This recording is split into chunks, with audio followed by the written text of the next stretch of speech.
کے ٹوٹکے آپ لوگ یوٹیوب پہ دیکھ رہے ہو نا، یہ کھانے سے یہ چیز تیز ہوتی ہے، یہ کھانے سے یہ ہوتا ہے، کچھ بھی نہیں ہوتا اس سے. مرو گے کھا کھا کے، مر جاؤ گے. بم دھماکہ جیسے دھماکہ ہوتا ہے نا، ایسے ایک دن مر کے ہلاک ہو جاؤ گے. کھانا صرف اسی کے لیے ٹھیک ہے جو اپنی انرجی کو یوٹیلائز کر رہا ہو، ورنہ یہ جو کھا رہے ہو نا یہ گلے پڑ جائے گا، دنیا میں بھی آخرت میں بھی. مت کھاؤ یوٹیوب پہ دیکھ دیکھ کے کہ نہار میں اتنے بادام کھانے چاہیے تو اتنا پستہ کھانا چاہیے، اخروٹ کھانے سے دماغ تیز ہوتا ہے، اور فلاں چیز کھانے سے اور گاجر کا حلوہ سے خون بنتا ہے، اور اخروٹ کے حلوے. جو کھا رہے ہو جتنا یہ بھی بہت زیادہ ہے. ایک گلاس صبح دودھ پینے سے یہ فائدہ ہوتا ہے؟ نہیں ہوتا فائدہ بالکل ہی. یہ ان لوگوں کے لیے ہوتا ہے جو دودھ کو پھر یوٹیلائز کریں، انرجی کہیں کھپے تو صحیح. پورا ناشتہ آپ نے کر لیا ڈبل روٹی انڈوں پراٹھوں کے ساتھ، اس کے بعد ایک گلاس دودھ کی جگہ نہیں ہے اس میں، یہ کیلشیم نہیں پیدا کرے گا، یہ بیماریاں پیدا کرے گا. سمجھ میں آ رہی ہے کہ نہیں آ رہی ہے؟ گاجر کا حلوہ خون نہیں بنائے گا، شوگر کا بیمار کرے گا آپ کو. کھویا کھا رہے ہیں جی، بہت زبردست ہے صحت کے لیے. جتنی خوراک ہم کھا رہے ہیں، میں اگر قسم اٹھا کے بولوں تو جھوٹی قسم نہیں ہوگی، یہ چاہے آپ اس میں زیتون پی لیں، یہ زیتون بھی گلے پڑے گا آپ کے. زیتون کی بھی ایک حد تک ہے نا. سب سے پہلی بات تو یہ کہ آپ کر کیا رہے ہیں. میں ایسے طاقتور لوگوں کو جانتا ہوں، ان کی خوراک اتنی تھوڑی ہے کہ آپ کہو گے یار اس تکلف کی آپ کو ضرورت کیا ہے. ٹھیک ہے. تو جیسے خوب ذہن میں رکھیں، انسان کی میں صحت بنتی ہے ورزش کرنے سے، ایکسرسائز کرنے سے. تھوڑا کھائے اچھا کھائے. یا تو جم جا رہا ہو نا، کوئی اتنے ڈنڈ پیل رہا ہو پھر بکرے پھوڑ دے، کوئی مسئلہ نہیں ہے.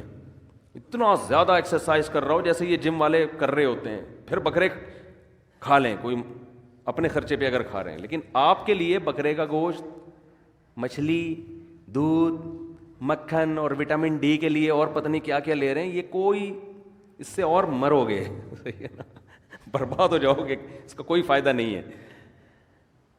تو یہ جب ہے جب آپ کی انرجی استعمال، ورنہ اتنا کھاؤ بس جتنا چل رہے ہو، جتنی انرجی آپ کی استعمال ہو میں اتنا کافی ہے. صبح نہار میں ایک چمچہ شہد لے لیا کافی ہے سارا دن. میرا تو مشورہ یہی ہے، 2 کھجوریں بہت ہیں سارا. کیا کر کیا رہے ہیں؟ آفس میں جا کے بیٹھنا ہے، یہ ایکسرسائز ہو رہی ہے. کمپیوٹر کے نا وہ کی بورڈ پہ بٹن دب رہے ہیں، یہ انگلی کے چلانے کے لیے کیا بکرا چاہیے آپ کو ہے بھائی؟ اس کے لیے آپ کو کیا بکرے کھانے ہیں جو آپ کی ایکسرسائز ہو رہی ہے؟ یہاں سے بیٹھے آپ بس میں یا اپنی گاڑی میں چلے گئے، اس کے لیے اگر ڈرائیور رکھا ہوا ہے تو وہ یہ جو اتنی استعمال ہو رہی تھی نا یہ بھی نہیں ہو رہی. اور اگر خود چلا رہے ہو تو زیادہ سے زیادہ یہ مسل آپ کے تھوڑا سا یوں مڑ گئے تھوڑا سا. اور جو کراچی میں ایک تھوڑا سا آپشن اچھا آپ کے پاس یہ ہے کہ جگہ جگہ کھڈے آئیں گے آپ کے، تو اس سے گاڑی کے جم بھی ان کا بھی زنگ ختم ہوگا، اور آپ بھی تھوڑا سا ریڑھ کی ہڈی پہ تھوڑا سا دباؤ، اچھل کے نیچے گرو گے.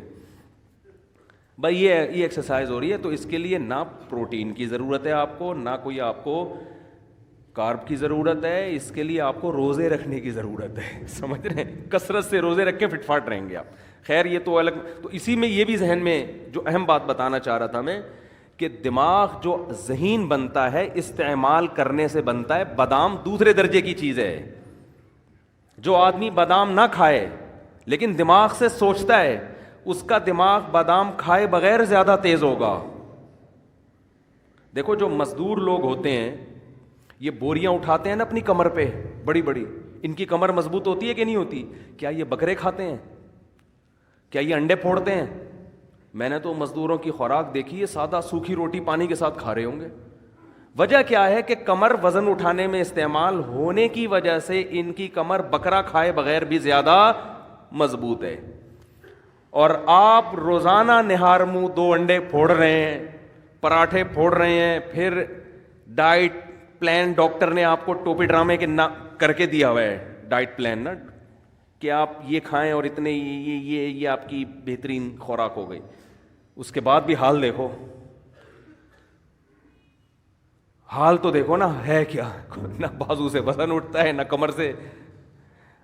آسان مثال بتاتا ہوں، یہ جو گھروں میں ماسیاں کام کرنے آتی ہیں، یہ زیادہ پاورفل ہوتی ہیں، یہ ہمارے گھروں کی خواتین زیادہ پاورفل ہوتی ہیں؟ بولو. ماسیاں. خوراک کس کی اچھی ہوتی ہے؟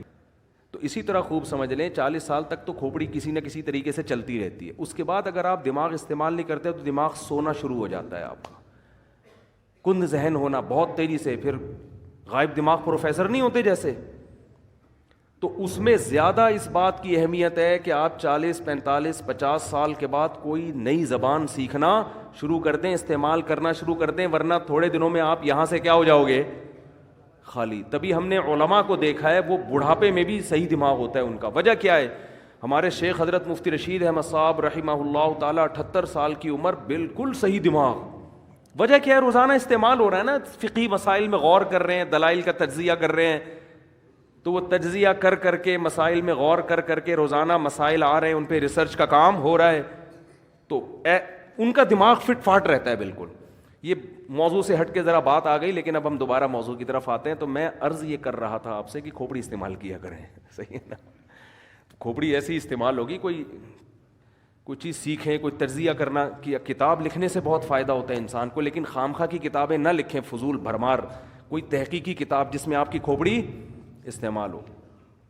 تو خیر, تو میں یہ عرض کر رہا تھا کہ اندر کا جو انسان ہے نا, اندر کا انسان, اس اندر کا انسان اگر باہر کی وجہ سے خراب ہوگا تو ڈاکٹر صحیح کر دے گا اس کو, نیند صحیح نہیں ہو رہی, یہ لے گولی کھا کے سو جا, یہ کوئی کیمیکل آگے پیچھے ہو گئے ہیں.